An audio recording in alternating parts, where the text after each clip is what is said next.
Hellmaster EX. This award-winning system features the first single-engine joystick with digital electric steering and new autopilot capability. See Hellmaster EX in action at a Yamaha Outboard dealer or visit YamahaOutboards.com. Dave Anderson here with the Fisherman magazine. It's August 29th. These are your headlines. An inshore pelagic Grand Slam is a distinct possibility for fishing in Nantucket Sound. Also seeing some nice fluke up around the Cape Cod Canal. And we're seeing some big stripers coming off the inshore grounds of Rhode Island. Stay tuned for all that and more on this week's New England Fishing Forecast. The fishing news is sponsored by these fine partners.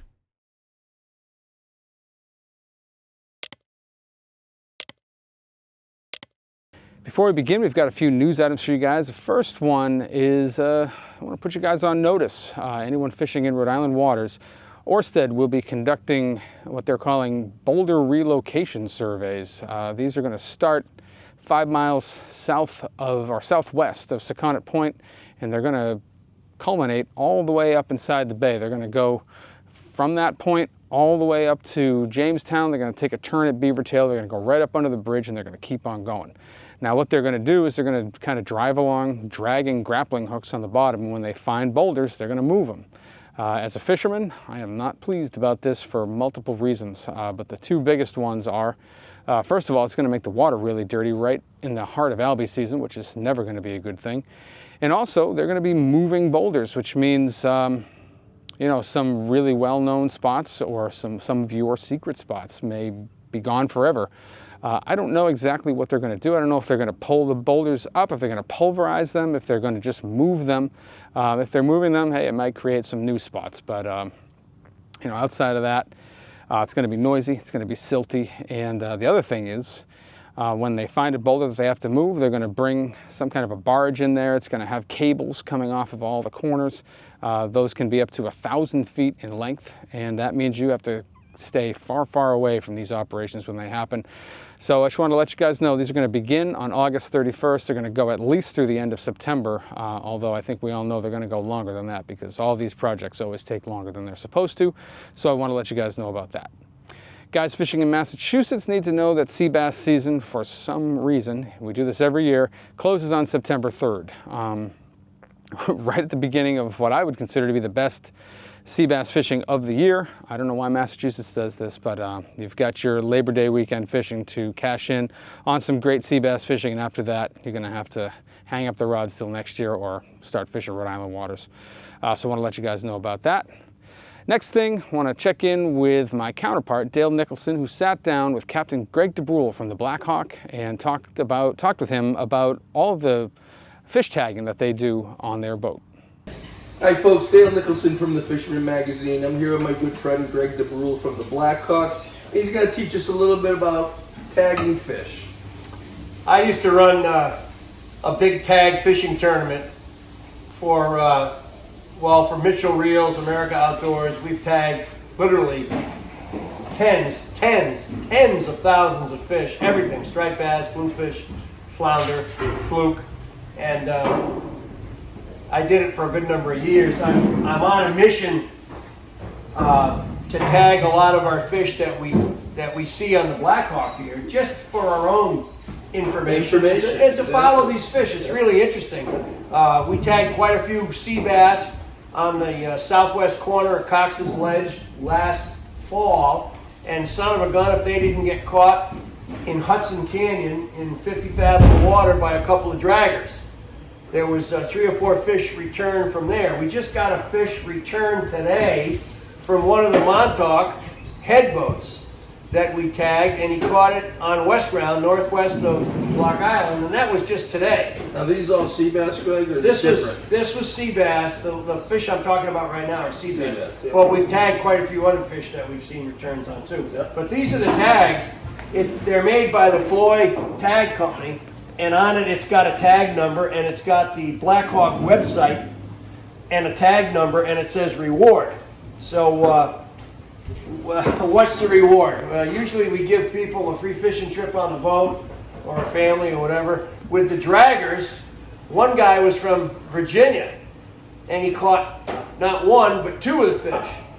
So I told him, I said, I tell you what, I'll give you and your crew a Black Hawk sweatshirt. So he said, finest kind. And you know, ironically, the guy tells me, I know the Black Hawk. I follow you on Facebook. He's never going to fish with us, but he says, you guys are entertaining on Facebook. Small world, and you are entertaining. You know, well, we're entertaining, all right. But these are the tags. They're fluorescent yellow. This is the gun. It's a regular laundry gun, to be honest with you.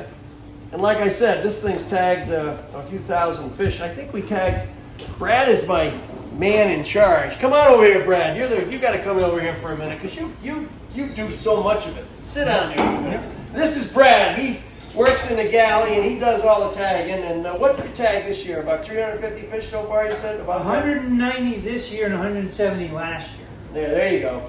So we're going to be tagging a lot more. We're going to concentrate on some striped bass in the next few days. But it's interesting to see where they go and who catches them. You know, it's fascinating. And everybody I talk to that's in the business says the same thing. Wow, let us see some of that data. We'd like to know where they go. So anyhow, we're going to keep doing it. You heard it straight from the horse's mouth. Greg DeBrule. What a horse. From the Black Hawk. From the Black Hawk. We'll see you, folks. Have a good one.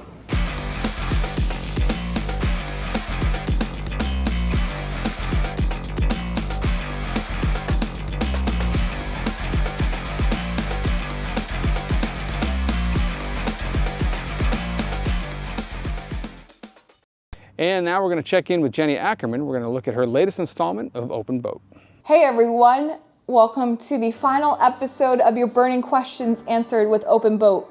So we're going to get right into it and get your final questions answered. Once again, thank you everyone for contributing. I always love talking with our viewers, and if you have any more future questions, feel free to drop a comment, or if you see me out there, just ask me. I will answer your questions. Don't worry. Don't be shy. No question is a dumb one. So let's get right into it with John Waters 4296. What are some fundamental techniques that can help an angler improve with bucktail jigging in the surf? So the one thing I can always say is pair your bucktail with a good trailer. For starters, it can take an angler from not catching anything to catching something instantly. I use a JK bait as a trailer for my bucktails, and when I jig off the surf, like you all know, I had my biggest striped bass caught off the surf on my bucktail with a JK bait. And that's just, the proof is in the pudding, it works. When you're bucktailing in the surf, you have to take into the effect the speed that you're reeling, and based off of what power reel you have to see, like, does it naturally retrieve faster? Does it have a slower retrieve? So when you're reeling, you don't want to reel it in super duper fast. You want to have like a moderate speed, so it's slow enough to where it'll stay in the middle of the water column and you can jig it and it does like a little twitch to look like a wounded bait fish. So you gotta do that type of retrieve when you're bucktailing in the surf. That's specifically like for stripers.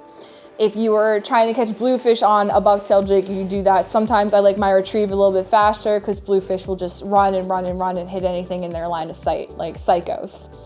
I always recommend that when you're surf casting and want to learn the ways to improve, just keep practicing your retrieves and see which one works best for you. In that situation, of course. You can never truly master something, especially with fishing. I've seen the best anglers get skunked on days, so that's why there's always new factors to learn about and to advance your skills with. So continuing to work on something to figure out every little aspect of it improves an angler significantly. So I'm rooting for you guys out there. Catch some fish, continue to learn, take note of the tactics that you're using and what works best. Next up, we have multiple questions from Glenn Thomas, Realtor 6223. So if you want to sell your house, contact Glenn. But the first question is, what is the first thing you change if you're not catching anything from the jetty? Do you change your soft plastic, retrieve, location, lure, or something else? The one thing, you never leave before you switch things up. You stay and you work on a spot and you make it work for you. So you never leave. Don't even think about it. Don't give up. So you can cast in every direction while you're jetty fishing, trying to make it work. different retrieves. That's what I do. First off, if I'm getting frustrated, like, cast every direction, different retrieve, see what's working. And if you don't get any hits, that's when you switch up your lure. Depends on what you're using. Like when I'm jetty fishing, like sometimes I'll just use my bucktail and I'll start with that. If that's not working, I'll use just like a deep diving swimmer or like an epoxy jig. It really depends on the time of year, what fish are around, what bait are around, stuff like that. So that's like the best thing, is just stick it out, make it work, don't leave, start with your casting directions and your retrieve, and then think about switching the plug if needed. The next question from Glenn is, what are your thoughts on scented versus unscented soft plastics? So I've always been a fan of the scented soft plastics, from fluking to striper fishing. Every soft plastic I use is scented. Some of them don't smell great, especially if you spill them in your car like I just did, they don't smell good. But scent is a major factor for fish to find food. They have specialized organs called olfactory rosettes, and the number in the folds in the tissue determine how sensitive that fish is to detecting odors. And sometimes that sense of smell is the only way they have like to find their meal, because sometimes like the water quality can affect their vision, certain things just, like that. They have to rely on their sense of smell. So yes, scented baits are the way to go. Yes. Next question. What is more important when fishing a soft plastic, color or presentation? Well, when I fish a soft plastic, based on the species, I feel that both of these are important. There's no one or the other. Sometimes weak fish only hits pink soft plastic. Sometimes fluke will hit a bucktail with a soft plastic. They only want a jig head and soft plastic. Fish, sometimes the bite can be finicky. You have to apply this to every application of fishing for your targeted species and see what works best for that species. You can literally, scientific talk here, you can produce a hypothesis and put it to the work to draw a conclusion. So the final question is, jetty fishing for blackfish, my favorite species. Do they only eat green crabs or will something else work? So jetty fishing for blackfish, which is so much fun, which you can do right now off of like South Jersey, and you can, follow the regulations and keep your one fish if you wanna. But when I go fishing in the summertime for blackfish, my favorite bait of choice are the sand fleas or mole crab, however you call them based off of your region, but they are an excellent all-around bait for summertime stripers and blackfish, sheep's head, and triggerfish. You can really get like the trifecta, beyond trifecta species there. Like you can catch your blackfish, you can catch sheep's head, triggerfish, like I just said, and even some stripers. So you can get like a 4 for 4 with that. You can, like, you don't even have to buy them. You can walk the beach before you go fishing, and you could scrape them up with your hands, and you collect them, and you have bait. You have an infinite bait glitch right there if you find them on the right beaches. And of course, when you're walking the beaches, there's other baits such as like little calico crabs that are shedding. You can use those too, because in the summertime, the blackfish have softer lips and they will crunch those things down, no problem. And that's like one thing. It's basically like a cheat, basically. You're walking the beaches to see what's in the water, bait-wise, to see what the fish are feeding on, so it can be applied to every species you're targeting that you know is running in that area. So you can use also, if you don't want to dig around for sand fleas, you can get like little strips of clam, like salted clam, imitation baits, bits of shrimp, smaller shed crabs, fiddler crabs if you can find them, and even some like sandworms and stuff like that. You can all use those as excellent summertime blackfish jetty baits. So you don't just have to use crabs, you've got an array of live and imitation baits. Like Fish Bites makes great imitation blackfish baits for the summertime, like strips, especially for people who don't want to get pinched or they don't want to deal with smelly bait. You can switch up to the imitation alternative. So that concludes part 3 of burning questions. All of your questions have been answered by yours truly. And thank you so much, everyone, for contributing. Like I said before, if you have any more questions, don't be shy. You can feel free to ask me in the comments or ask me if you see me in public fishing or anything. I will answer your question. So thank you again, guys, and I'll catch you on next week's Open Boat.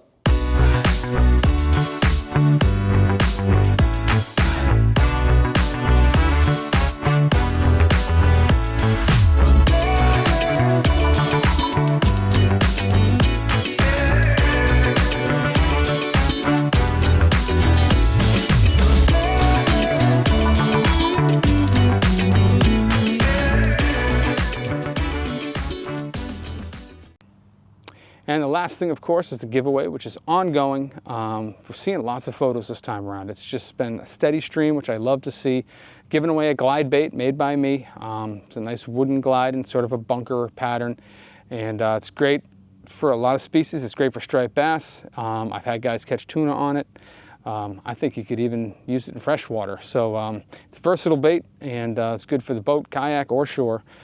So you guys know the drill by now, but it's just got to be a picture of you holding your fish, and it's got to be recently caught. It doesn't matter if it was locally caught or if you caught it on vacation. That doesn't matter to me. Send them in to me at danderson@thefisherman.com or text them to the number on the screen and just give me the pertinent details. Tell me where it was caught, the name of the angler, how big the fish was, you know, anything else, maybe what you caught it on, or if there's a cool story behind it. Send it in to me, and this one's going to wrap up on Halloween, so you have until October 30th to wow me with a photo. I look for a really well-composed photo that exemplifies the fishing experience in New England. So get those in, and we'll see who wins. Moving over to the reports now, we don't have James this week. He's away on vacation, but there have been great striped bass reports from Maine to New Hampshire all the way down to Plum Island. It seems like we're starting to see the gear up for the beginning of the fall run. There's a lot of big bait around. There's pogies, there's mackerel, there's harbor pollock, there's a lot of smaller bait, and the rivers have been really hot. So whether you're fishing the Musam or the Saco or the or the Merrimack, or the Piscataqua up in New Hampshire. Any one of these rivers is holding a lot of striped bass. There's a lot of activity. You can find these fish out front as well, along the beaches or on any structure that you're finding out there. And with all this bait inshore, we're also seeing a lot of giant tuna in close to the beach, really from southern Maine, probably further than southern Maine, all the way down along the Boston North and South Shore, and then all the way out onto the Cape. It's been a trend this year. We're seeing a lot more giants in close. I mean, sometimes as close as 200 yards off the beach, but a lot of them are just within 2 miles, and they're feeding on bunker or pogies. So they've had a little, they've developed a taste for pogies, as what it seems like. There might not be as many sea herring around or something like that. So these fish have moved inshore, and with commercial season reopening on September 1st, there's going to be a lot of guys out looking for those. But if you do find them while you're fishing for bass, just take my advice and don't make a cast, because at the least you're going to break it off, and at the worst you're going to get spooled, and it's really not worth it. Jumping down into Boston Harbor now, let's check in with Dan Parma from Fish Bucket Sport Fishing. Thanks, Dave. Dan checking in with the bite from Boston. This week we had a little bit of a slowdown in the bite department. The bass are there, we're marking them, but just having commitment issues. You know, you'll get the short strikes, you know, they're just not fully committing. Might be too much bait, you know, they might be keyed in on something small, but we tried throwing just about everything, and a lot of short strikes. You know, we got a few, but not compared to the week before and months before. So that's why they call it fishing. Now's a great opportunity to get offshore, do some ground fishing, do some shark fishing. On Saturday we were out at Stellwagen Bank doing some shark fishing on some white tackle. We got a couple of Makos, got a bunch of big blues, and all the ground fish you could want. Haddocks there and numbers. The whiting, good sized whiting are there. So now's a good time to take that, you know, opportunity to get offshore, do some ground fishing. So it's what I got for you this week, guys. You know, hopefully by this time next week we're on to bigger and better, but it's what I got. Stay safe. I'll catch you on the next one.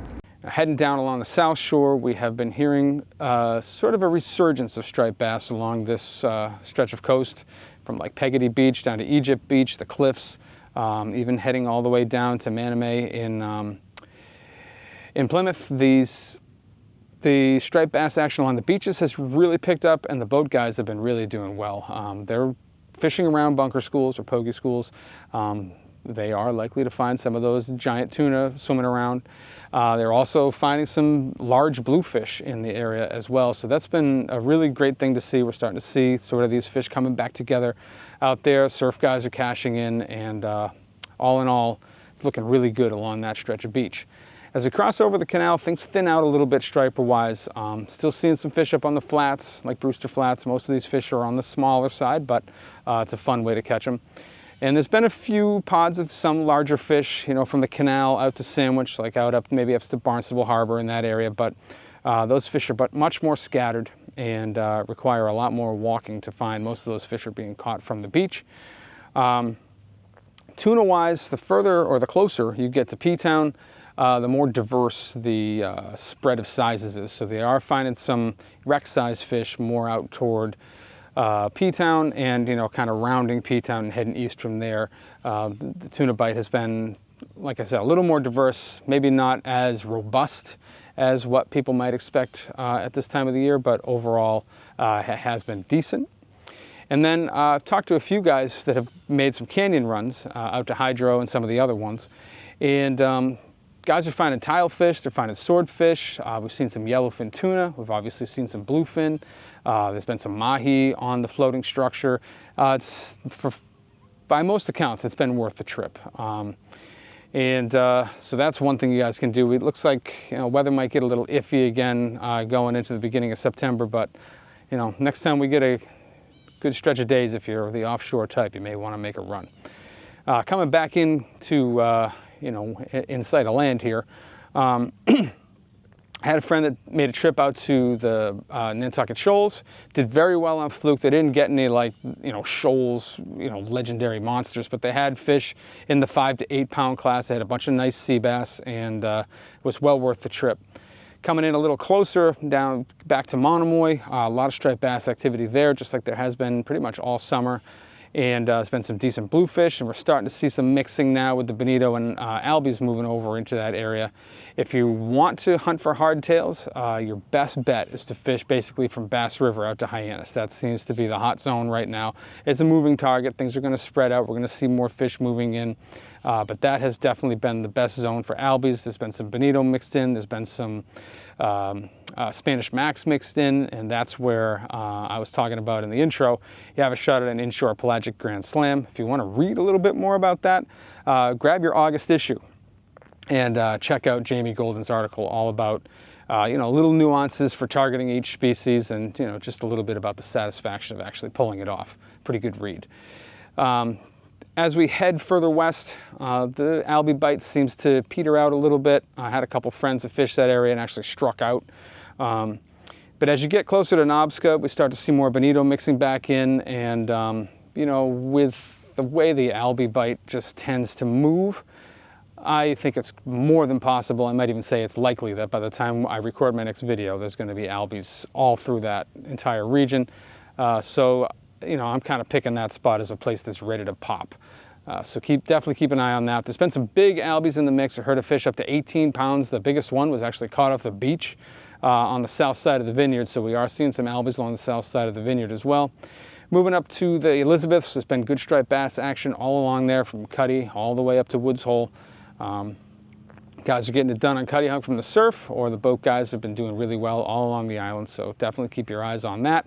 Punching through into Buzzards Bay, it's been a resurgence of fluke in the west end area of the canal, kind of heading out from the west end all the way out to Cleveland Ledge. Seen some nice fish, nothing gigantic, but fish up to like 6 or 7 pounds, and the bite's been kind of coming back to life, which has been great to see. You've also got plenty of opportunity for sea bass in the area, and like I mentioned in the intro, you only have a couple more days to cash in on that, so make sure you do that if you want to. Canal's been kind of so-so. The jiggers are doing a lot better than the pluggers, and for a little bit more on that, let's check in now with East End Eddie. Hi Dave, another beautiful morning here in the world famous Cape Cod Canal. I've got a tail end of a west ebb tide behind me. Things have slowed down a lot. Most of the fish caught, when fish are caught, have been 26 to 32 inches, with some exceptions like Glenn Lucky Cigar Lindsay caught fish up to 37 inches, and Slapshot Scotty Ewell caught fish up to 35 inches. So Kevin R&D Blaze picked off a couple of slots off the top with a Gibbs green pencil, and Paulie the Painter Gravina was using one of his custom jigs, a 4-ounce bucktail, and he caught a slot on the bottom. Rob Fish Sticks Pesa, one of the nicest guys in the canal, great fisherman, he caught 4 fish. They're all 27 inches. It was the same fish. And, so those fish will be keepers soon. Fish Sticks was using, mostly using a SP Minnow, bunker colored. So my tip of the week is, I use a fish grip to hold the fish's jaw steady when I'm taking a hook out if it's deep. Sometimes you can just take it out easily, but if you got to do some surgery, I always use a fish grip to hold the fish still. And then I leave the fish grip in his mouth while I'm measuring him after I get the hook out. So I had a 36-inch, and I got him laying down. I'm bend down to measure him. He starts flopping, and he slaps me right in the face with the fish grip, which was attached to his jaw. So be careful no matter what you're doing. So until next week, catch a big one. In spite of the nice weather, we had just 2 qualifying fish in the CKC this week, but they were both category leaders. Brian Bollerman started the bidding with his 22-inch black sea bass, and Greg Sakowitz leapt to the top of the hardtail category with his 24.5-inch false albacore. The top 3 looks like this. Todd Treones holds 3rd place with 6 points. Bob Wagner remains in 2nd place with 8 points, and Justin Oster is still leading the game with 10 total points. To be part of the CKC and for your chance to win the Old Town Sportsman PDL 120 fully outfitted by yakatak.com and other great prizes, you must be a Fisherman subscriber. For all the details and how to enter, visit thefisherman.com/contests. Sea Robin. There is some movement in the leaderboard with Anthony Savino dropping a point with Rashawn C. Robin entry. Here's the latest standings. Scott Waterman has 17 points, Brian Zembreski with 13, Anthony Savino with 12. The fall run will be here soon, so there's still plenty of time to enter your fish to win that Steigercraft powered by Yamaha and other great prizes. But you must be a Fisherman subscriber to enter. What a great deal for $29.95. Heading out west, have heard of a few albies sort of crossing the line from Cuttyhunk over to Westport. So there's a few albies in the area. There's still plenty of bonito around. And then the sea bass fishing has been really good. The striped bass fishing has been solid. And decent tog fishing in that area as well. And that's what I have for you guys in Massachusetts this week. Thanks, Steve. Hey guys, quick East Bay report for you. A little bit of Mount Hope Bay. Things are starting to heat up. There's a lot of bait in the bay, in Mount Hope Bay, in the mouth of the Kickamute River, going up towards the Coles and the Lees River. There's finally some nice bass inside of Mount Hope Bay, in the convergence there, near Spar Island.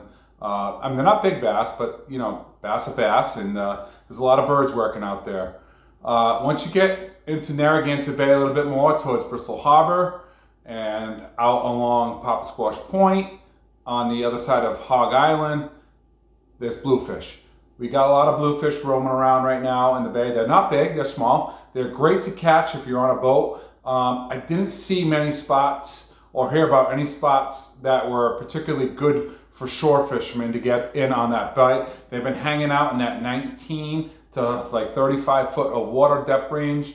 That's the bait just seems to be congregating out in the middle of the bay, more towards Prudence Island and getting up towards Colt State Park.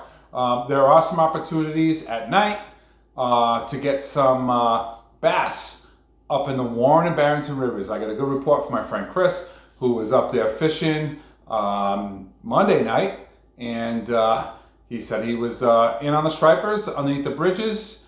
Not big, but hey, they're fish to catch, and opportunities for people to get out there. And by all means, these are just reports. You might show up tomorrow and the fish might not be there, but hey, that's fishing and not catching, right? So going forward, I think moving into September and going into Labor Day, I think there's going to be a lot of bait. And hopefully we're going to get some albies inside the bay again this year. It kind of looks like we're going to have one of those years because there's so much bait inside of the bay system right now that's coming out of the rivers. So I look for that. And real quick, I had a couple opportunities to fish with my friend Todd Treones, and we were out off of, we started out off of Newport in the harbor, and we ended up up off of Secundit Point, more towards the Westport line, and we did well on bass, and we did well on fluke. There was still a good bottom bite for fluke going on, and probably it was 54 feet of water. We just worked a certain ledge along Cormorant Rock, and we did very well. And we happened to find a big school of bass feeding on real small bay anchovies, and we definitely had to match the hatch in order to catch these fish. We caught those fish off of Secundit Lighthouse. They were working in the rocks, and there was tons of birds out there. There's a lot of life. Guys, get out there and fish before it ends. It's gonna go quick, we know that. But hopefully the bait sticks around and so do the fish. So from the East Bay, tight lines, guys. We'll see you next week. Heading over into Rhode Island now, we did get the first confirmed reports of albies moving into Rhode Island waters. There doesn't seem to be any one hot zone. I've heard some on the east side, I've heard some on the west side, I've heard some around the west wall.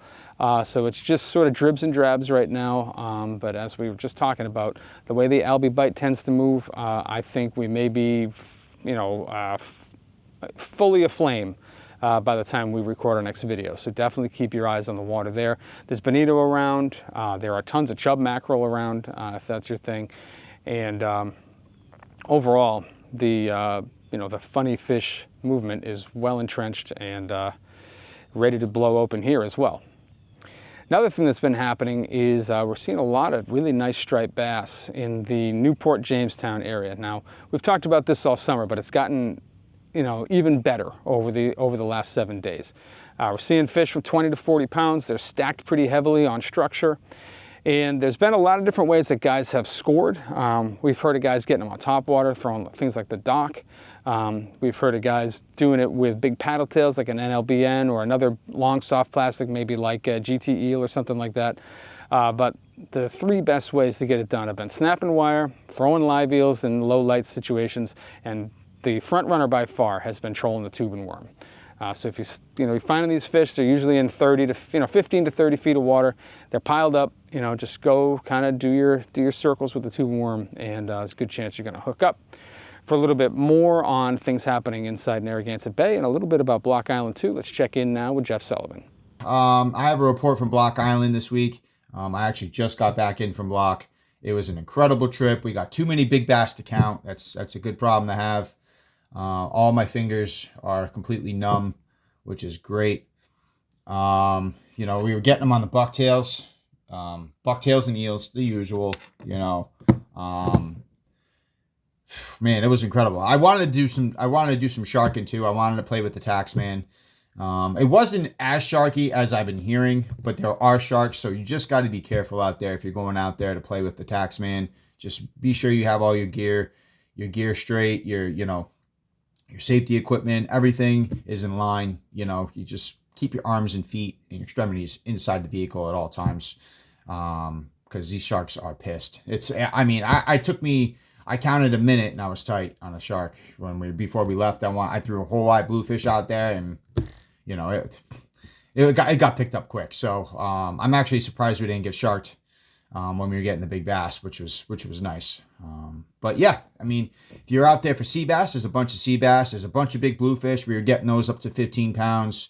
It's just if you're thinking about going out there, go out there, make a trip of it. It's a trip of a lifetime whenever you can get out there. That place has spoiled me with a lot of 50-pound bass. If you're looking for a fish of a lifetime, that's the place to go. All right, Dave, same time next week. Get out there and go get them. All right, later.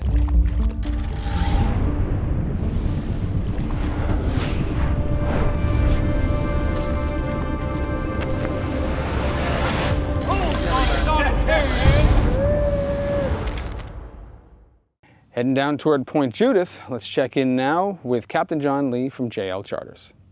We just got back from a trip to the Berkshires, went up there with the family before school starts, brought no fishing gear. It was kind of nice to get away, tied the boat up for a couple of days, saw some black bears. I did check out some streams, some rivers. It's just hard not to. Prior to leaving, that last week was a bender of fishing trips. I did 2 a day, and mostly sea bass, striped bass, and still playing around with those sharks around the island. That water temperature is definitely starting to fall, so we should see a transition here. The sharks seem to be pulling away from shore, and I'm hearing reports of green bonito showing up around the island. Sea bass also, they're pushing deeper, and the scup are up inside still around the island. That's been a lot of fun. But yeah, we're gonna start gearing up for kind of a change for the fall. Blackfish, hopefully some albacore, some green bonitas, and get another push of stripers. Anyway, take care. Have a good one. Now, heading from Point Judith around along the South County beaches, I did a little poking around there over the weekend, and there's just tons and tons and tons of bait coming out of all these estuaries. There's mullet up there, there's tons of bay anchovies, there's peanut bunker, and all of these things are just kind of pushing out right now, which is setting the stage for hardtail season, which is setting the stage for much better striped bass fishing. It's going to bring some bluefish inshore. It's probably going to bring some fluke in a little tighter. Overall, you know, when we see this exodus of bait, good things happen. The reports from the breachways have been good. We've been hearing about fish up to 40 inches out of there. The boat guys fishing the reefs have even had some bigger fish up to 40 pounds, especially when you get, you know, out closer to the Connecticut border or crossing over down on the backside of Fishers. And fluking's been holding its own. It's pretty much the same report as last week. Guys are weeding through a lot of shorts, but they are finding some keepers up to 6 or 7 pounds. And, you know, the guys that love to fluke don't mind weeding through them. So, you know, for those guys, the bite's been decent. And that's what I have for you guys in Rhode Island this week. Crossing over into Connecticut, we're coming off the Bluefish tournament, which produced fish up to 15.5 pounds. So that's sort of living proof that there are some really big bluefish around Long Island Sound. The race was off limits, or most of the race was off limits, and that's where a lot of these big bluefish are concentrated. So if you want to go out there and tangle with a gator, that's where I'd go. I'd go throw some butterfly jigs or do some diamond jigging or some slow pitch, and you know, get yourself into some of these bluefish. The best bite's been during the day, and you might get some sea bass while you're at it. You might get some stripers while you're at it too. The bass bite's been better after dark. Guys three-weighing eels, three-weighing bucktails are going up on the backside of Fishers and throwing eels into the rocks. These guys, those are the guys that are getting the best striped bass action and finding a few, you know, really nice fish. In the Eastern Sound, there's been a lot of bottom fishing going on. We've heard a lot of good porgy action. Sea bass bite has been decent, especially as you get more toward the, you know, the central or the western end of the Eastern Sound. But the shore porgy fishing has been exceptional. Whether you're fishing from Bluff Point, whether you're fishing up inside the Thames River, Pleasure Beach, getting out toward Niantic Bay, anywhere there's structure, there's been a great bite. They're finding some striped bass in those areas. They're finding some weirdo fish like northern kingfish and spot and stuff like that. It's been a really interesting year for you know, species that we don't always see in New England, which has been kind of cool. The reefs have got lots of bait, lots of striped bass, and on those deeper edges, still finding some flukes, still finding sea bass. The main thing is there's a lot of bait in those areas, and they're just holding all species of predatory fish. So no matter how you want to fish, there's a good chance you're going to find what you're looking for on some of these reefs. And that goes from hatchets all the way out to 6 Mile and beyond. You know, any one of these reefs is going to be holding some fish. Getting up more toward the Connecticut River, let's check in first with Mike Roy from Reelcast Charters. For this week's fishing forecast, we're in the what I call the pre-fall run phase. So we're starting to see those small bait fish on the reefs, and they're getting chased by stripers. Also some reports of some albies and bonito around as well, so keep your eye out for them. As we come into September next week, I expect to see more surface blitzes and start to see more albies and bonito. So we're getting into that fall run mode. We're booking trips for fall fishing. Should start to see the fish become much more aggressive next week as those temperatures start to drop, and once we get past this new moon on Monday, I expect to see some changes. Still plenty of big stripers around. The only thing that was kind of missing is the big bluefish. They've been kind of sparse this year, so I'm not sure if we're going to get a push of them. Black sea bass fishing and porgy fishing is also good right now. That's all I have for you for this week. Good luck. Now let's head up the river and check in with Rowan Lytle. Hey everybody, so after a few days of a much more summer-like weather, we're going to go back into a little cold front period, post-cold front period here. Cold front's approaching as I'm making this video, should be past by the time you all are seeing it, but that means some cooler nights with sort of your typical late summer mid 70 degree days. And on the Connecticut River, that means the afternoon and evenings will be your more productive periods for most species. Of course, those cooler nights will improve the pike fishing. So for pike and species that prefer the cooler water, like your trout and some of your tributaries, you'll have some bite windows in the early morning with that lingering colder water temperature after the temperature falls overnight. But in the main stem of the river, your better bite windows, especially for topwater bass, panfish, and catfish, those bite windows should be better in the afternoon and into the evening. With not too much rain, it looks like our flows and water clarity should be remaining stable and perfect late summer fishing conditions in the Connecticut River. Now let's head out of the river, make a quick stop in Westbrook. We'll check in with Matt Stone from Black Hall Outfitters. What's up everyone, Matt here from Black Hall Outfitters in Westbrook with this week's fishing report. Starting to get into that transitional period. We're late August here, heading into September. If there aren't any giant storms, September can be my favorite month to fish. I love September and October, knock on wood on those storms. Just so much going on. There's so much life. You have kind of that frantic, like, fall is coming feeling, and so do the fish. So they turn on the feed bag this time of year, which can be really fun. We're getting a lot of smaller bait showing in the Sound, mostly peanut bunker at this point, but we'll have anchovies and silver sides mixed in there as well.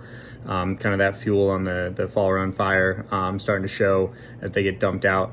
So bass, you're kind of doing a lot of the same stuff. This time of year, you can start to downsize your plugs a little bit. Instead of like a 7-inch topwater, try 5, stuff like that to match kind of that smaller bait. Topwaters are really fun for the next 6 to 8 weeks or so. A lot of guys pulling tubes, trolling, trying to cover that water. Keep an eye out for birds working. This is the time of year in the Sound where it's definitely smart to have a hardtail rod with you. We typically don't see hardtails until early September, first or second week, but you never want to be out there without the ability to catch one if they show up. They are trickling in the Cape and Rhode Island and stuff, which usually means we are next in line. So other than that, you've got sea bass and fluke still happening, still kind of the same stuff for the last couple, reports that we've had. No dramatic changes there. Fluke at a variable depth. Sea bass have been a little deeper, but could get a little shallower as things get a little cooler out there. Other than that, enjoy it. These are some awesome months to be on the water. Pick your days. The weather gets a little tougher in the fall. Gear up with the right stuff and have fun out there. Now, heading west from the Connecticut River, the bottom fishing has been exceptional in that area as well. We're seeing lots and lots of porgies, seeing some really nice sized porgies in that area. We're seeing sea bass action. We're seeing lots of slot-sized stripers on some of these reefs. And, getting out toward middle ground, guys diamond jigging or slow pitch jigging are finding some, small, they're really all sizes of striped bass are represented there, from schoolies all the way up to 40 inches, decent number of slot fish in the mix. And, lots of mid-sized bluefish in the area too. So if you just want to bend the rod, you don't really care what you catch, middle ground would definitely be a good place to check out. Heading further west, let's check in now with Max Finch from Fisherman's World. Hey everyone, Max here from Fisherman's World with another local fishing report. This past week was the WICC Greatest Bluefish Tournament on Earth. I want to congratulate our good customer, John Goodchild, for coming in third. So, all the shop guys, shop employees, everybody says congratulations, John. The porgy bite this past week has been really good. Guys are getting them from the beaches, the jetties, Calf Pasture Beach, Sherwood Island, especially Sherwood Island where the jetty is, and then Calf Pasture where the jetty is, and off the fishing pier. Squid, clams, sandworms, bloodworms, you name it. On the boater guys are doing good on our shallow water reefs and definitely on our deeper water reefs. On our deep water reefs, guys fishing bait are finding hubcap porgies and then keeper black sea bass in the mix. In that 50 to 80 foot range. Bringing clam chime definitely helps, get your bag limit and bring fish to the boat. Striper fishing still remains slow with these high degree water temps. Fishing early morning, sunset, and into the night time hours is your best bet. Using live eels at night is really good this time of year. Drifting 20 AC 11B, or getting up tight into a shallow water structure and casting live eels on a circle hook and retrieving them really slow back to you. Bluefishing this past week was actually really good with the bluefish tournament. So diamond jigging 11B was really good. We were coming off the backside of a full moon, so the tide started to drop, but we were still in that 8-foot tide range. So diamond jigging 11B was good, trolling umbrella wigs on wire, and then deep divers also really good. And then covering fluke, it's still kind of slow. I mean, we're seeing fish, all different depths. It's not fantastic. You really got to work at it. But the guys that are getting them are in that 30 to 60 foot, and they're bouncing around a lot. So this time of year, we got small bait up in shallow, and we got bait in the deep water. So bouncing around is your best bet. And then we have snappers around, so 3-weighing them can be really good at finding a bigger fish in that like 6 to 8 pound range. 28C has been, actually pretty decent. We've seen some bigger fluke in that 5 to 8 pound range, and they are on live snappers. So, before you leave the harbor on the boat, try to pick up some snappers and bring them out there drifting. Thanks and good luck. That's what I have for you guys in the reports this week. Hopefully it's going to inspire you to get out there. Great fishing overall, and hardtail season, the fuse is lit. The Cape has got lots of fish. We're seeing more and more fish moving into Rhode Island, and it's just going to get bigger, broader, and better from there. If you're not a subscriber to The Fisherman, I highly recommend you head over to our website. That's thefisherman.com. You get a full taste of what we offer for free. You're going to see fishing, all the fishing covered, from Delaware up to Maine. You're going to see every angling discipline, whether you're a surf guy, whether you're a fly guy, whether you're an offshore guy, whether you want to do it from a kayak, a paddleboard, inshore, doesn't matter. We've got it all covered. We cover every species. We travel out of our region. We do it all. And it's $30 for the year, $29.95, and it's the best $30 you can spend in fishing. You're going to get 12 paper issues sent to your doorstep. You're going to get 26 digital editions sent to your email. You're going to get digital access to all the back issues, digital access to our other editions. $30, I mean, how can you go wrong?